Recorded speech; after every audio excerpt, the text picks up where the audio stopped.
If you followed the Customizable YouTube channel for a while, hopefully you've noticed the videos improving over time, in terms of my presenting, writing, filming and editing. But as well as techniques and experience, I've also been trying to improve equipment as often as I can. One of the biggest improvements in my opinion is the camera quality. Since running the channel, I've gone through 3 or 4 different cameras before finally landing on the Blackmagic 4K production camera, which I now use on a daily basis. The reason I've stayed with this camera is that it shoots S-Log, meaning I can choose to not have any in-camera processing and instead recording a flat image. That way I have more control of colour and exposure in post-production.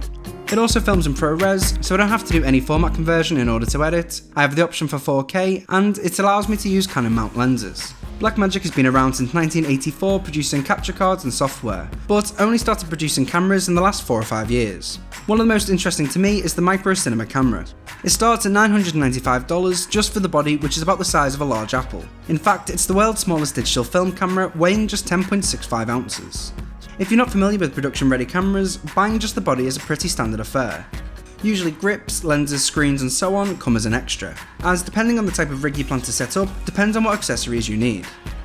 The obvious use for the Blackmagic micro camera is for drones and car rigs, which is primarily what this camera has been designed for, and easy enough to mount thanks to its 3 tripod mounting points.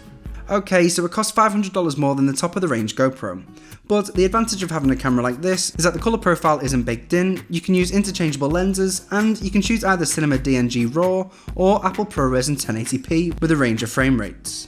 It uses a Super 16 size sensor with 13 stops of dynamic range. On the side, there's a 3.5mm mic jack, HDMI and a customizable expansion port, which I'll come back to in a minute. The micro camera utilises micro 4/3 lenses, which means there's a wide variety of lenses available, or you can use an adapter, and you're not stuck to the standard wide angle lens such as with the GoPro. You can also film an S-Log, which means it retains more information in the picture, again making it easier to match the look of the smaller drone camera to the rest of your footage. As well as drones, the Blackmagic micro camera is also ideal as a tiny production camera, which is how I tested it for the majority of my time, as I didn't have access to a drone. As long as you've got enough cash to fork out for a monitor and some lenses, you're good to go. And having such a powerful camera in such a tiny package is great for anyone who needs to run and gun about instead of carrying a bulky camera. As you can see from the footage, the picture quality is amazing. For a camera to produce such beautiful images from such a small body is ridiculous.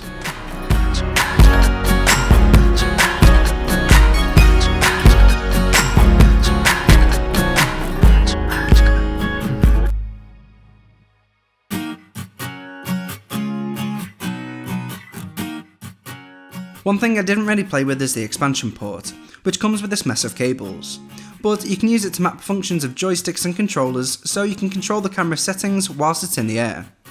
The only thing I disliked about the camera is the placement of the buttons on the front. I know there's not exactly anywhere else to put them, but they're just a bit awkward to get to.